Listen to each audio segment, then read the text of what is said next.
So you guys were I'm hearing a lot of you guys wanted a theme song shortened, so here we go. This girl reviews movies, games, and books. Sometimes she plays them. So does that, and when she does it with the cat, does that make her crazy? Does that make her crazy? Probably. So, it's shorter. There you go. Crazycatlady or Martha Butler does not own any trailers or pictures. I use them under fair educational for and entertainment purpose. Blade, looks like it's all they did. Well, those years ago. See? No, I don't want to do any more of it. Well, I finally did it, guys. I finally watched both movies now, so I didn't watch them on the same day, so I didn't do Barbenheimer. And I already watched Barbie a while back. I already had a review up for it. But this one, I'd say, was definitely better. It better get more awards than Dumb and Barbie. So I mostly watched this movie because sadly, who has passed away. I keep on bringing him up since I miss him so much. My dad. Who passed away like almost now 2 years ago, coming this April. And it's sad that he won't be able to watch this movie. He would have loved it. Because he likes war movies. But I did like this movie for what it was. Now, what is this movie about? It's about, well, the atomic bomb being the two atomic bomb being built that are going to hit Japan, and Oppenheimer, who trying to admit that he's not guilty for what he did, and I don't blame him, even though Japan was try to blow up a weapons facility near Hawaii, Pearl Harbor, and killed a bunch of people. And mostly people don't trust him because he was once a communist. That's what most people are saying during this Oppenheimer movie. And this movie he gets accused of, and I don't know if he actually, because we don't know by the end of the movie if he actually does it or not. But I don't think he does. By the end of the movie,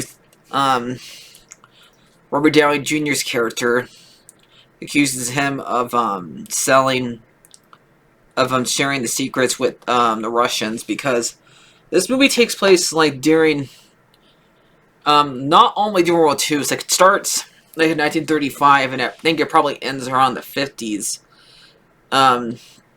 Because they mention Roosevelt, Truman, and Eisenhower, who were all been technically presidents during this movie. Only one they show is Truman, though, who's played by Gary Oldman.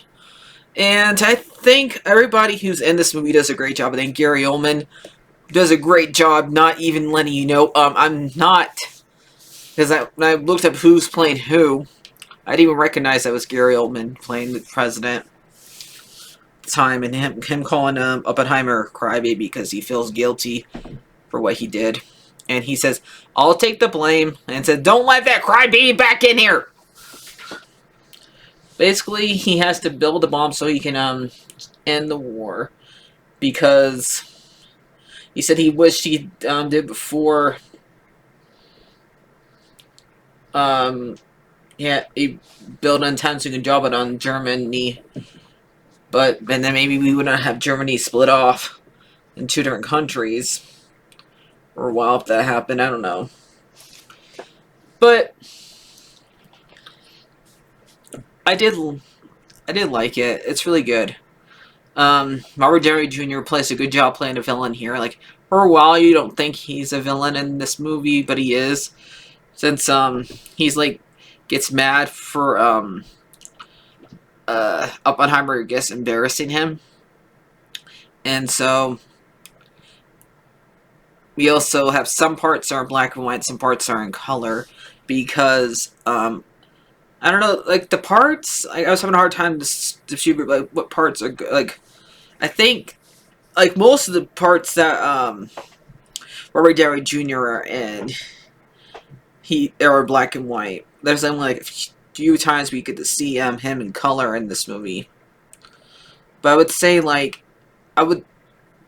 after the war it takes place in color, but some parts after the war does take place in black and like most of the after the war takes place black and white, while some of it, like when they're talking about the meeting where him been accused and when they actually found out the actual spy,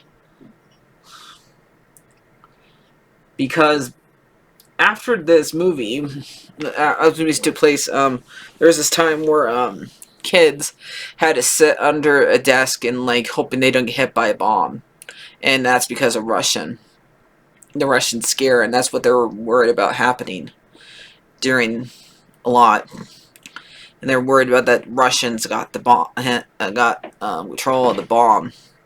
But once something's out in the world, you let the cat out of the bag. You can't put the cat back in the bag. Same exact thing with the bomb. Once you make a bomb, it's kind of hard to unmake a bomb. And they were still wanting to make sure nobody was over there. Like, they even had no British over there, and you think, like, we never got to see any of the presidents go over there. I mean, I understand why Roosevelt wouldn't be there. He would have been sick around during this time, and he also has polio. But we don't even see we don't see Ike, who would have been a general during this time over there. That's not who Matt Damon plays during this movie. So yeah, and I did like how they betrayed his guilt. Like every single time after the bomb was built, you would hear like stomping in the bleachers, like when somebody's watching a football game. But it's actually him, like, and after the bomb goes off, we see him, like, imagine a bunch of people faces melting off, and we see somebody throw up. And then we see, like, the canister of the bomb, like, right at his feet. So, and I just like how when the bomb goes off for the first time after he builds it, and see how it was formed. He actually takes off the glasses and just watches it. And how like we had to watch his wife not want to not want to be with him after, since he did cheat on her. But she's also was a bad mom because she was not going to her son, because she was rather wanting to drink. But I think we kind of like don't see how she does it with her daughter, since we see her pregnant with another kid. But yeah, I did like, so this movie is really good. You should go watch it. It's about to be available on Peacock on the 16th. I watched it on Voodoo. I bought it digitally because I did not know it was going to be on Peacock soon when I did that. But when I always get things off Voodoo, I always buy them. I don't rent them, just in case I want to watch them again. I did like how they like filmed both the scenes where he talks to Einstein in black and white and color, because you don't know what what Einstein said to him, saying that at first they'll love you, but then they'll hate you. And they kind of do at the end. Most of them do hate him at the very end. Hate Oppenheimer at the very end. So, like, I'm only one I think that still trusts him is Matt Damon's character, because he tried to like say he did not do that. He did not go and tell the Russians about the bomb.